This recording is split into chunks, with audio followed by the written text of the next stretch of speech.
ఈరోజు మేము అడుగుతూ ఉన్నాం, మేము కరెక్ట్ క్లారిటీ ఉంది, మేము వాళ్ళైతే బ్యాక్ పంపించిండ్రో దాన్ని పూర్తిగా అన్నీ ఉంటేనే, అన్ని రకాల హక్కులు ఉంటేనే ఎన్విరాన్మెంటల్ అడ్వైజరీ బోర్డు అనేది పర్మిషన్ ఇస్తుంది. Environmental advisory board, central advisory board permission ఇచ్చిందంటే మేము పంపినటువంటి డిపిఆర్స్ మొత్తం క్లారిటీగా క్లియర్గా ఉన్నట్ల.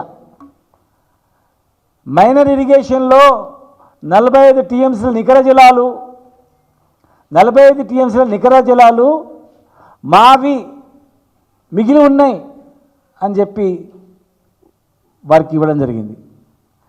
అదే కాకుండా పోలవరం డైవర్షన్ స్కీమ్లో మరి తుంగభద్ర కెనాల్ నుంచి వచ్చేటువంటిది, అక్కడ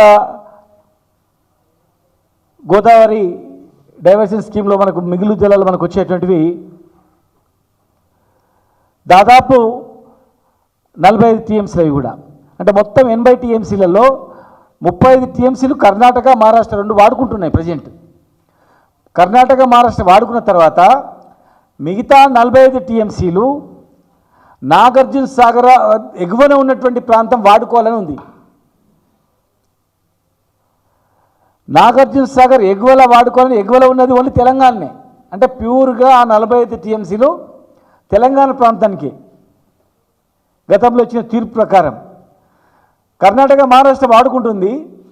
మరి నాగార్జున సాగర్ ఎగువన 45 టీఎంసీలు వాడుకోవాలన్నప్పుడు నాగార్జున సాగర్ ఎగువన తెలంగాణకు వస్తుంది. ఇది యునైటెడ్ ఆంధ్రప్రదేశ్లో వచ్చినటువంటి తీర్పు. ఇది రాష్ట్రం విడిపోయిన తర్వాత ఆ తీర్పు ప్రకారము ఖచ్చితంగా ఎగువనే ఉండాలి ఆ 45 టీఎంసీలు.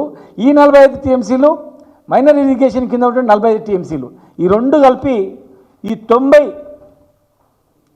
90 టీఎంసీల నికర జలాల కేటాయింపు మాకు ఉంది అని చెప్పి డిపిఆర్ తయారు చేసి మేము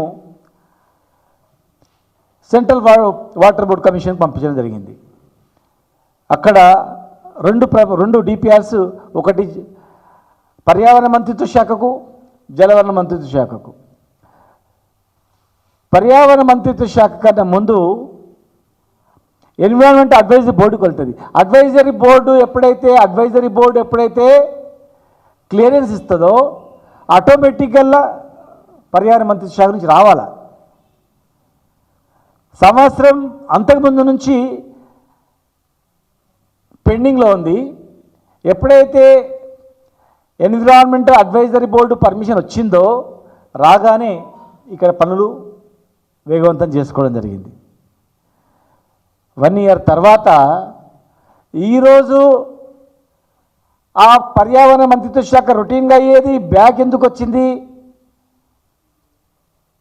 కృష్ణా ట్రిబ్యునల్లో ఆంధ్రప్రదేశ్ ప్రభుత్వం ఫిర్యాదు చేసింది. తప్పుడు ఫిర్యాదు, అది తప్పుడు ఫిర్యాదు. ఈ 45 టీఎంసీలు నాగార్జున సాగర్ ఎగువల వాడుకోవాలన్నప్పుడు ఎగువల ఉన్నది తెలంగాణ కాదా?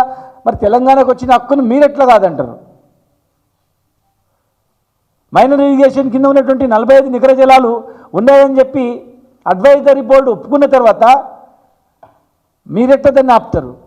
అంటే ఈరోజు మాకు అర్థమవుతుంది ఏంటంటే కేంద్ర ప్రభుత్వం పక్క రాష్ట్రం ఉన్నటువంటి అధికారంతో ఇలా మెయిన్ వాళ్ళ యొక్క కలయికతో కేంద్ర ప్రభుత్వం ఏర్పడడం జరిగింది.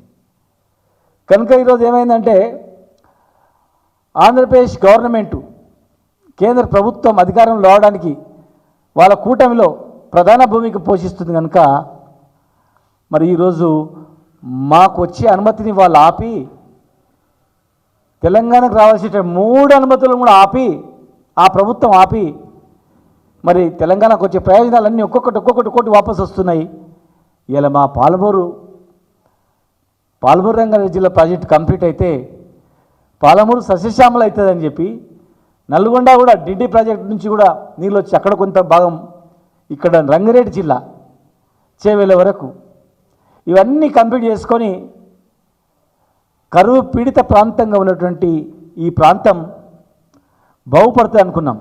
కానీ మరి కృష్ణా ట్రిబ్యునల్లో వీళ్ళు కంప్లైంట్ చేయడం, కేంద్రం మీద ఒత్తిడి తీసుకురావడం, కేంద్రం మీద ఒత్తిడి తీసుకొచ్చి మళ్ళీ ఈరోజు ఇవన్నీ వాపసు రావడం అనేది చాలా బాధాకరం.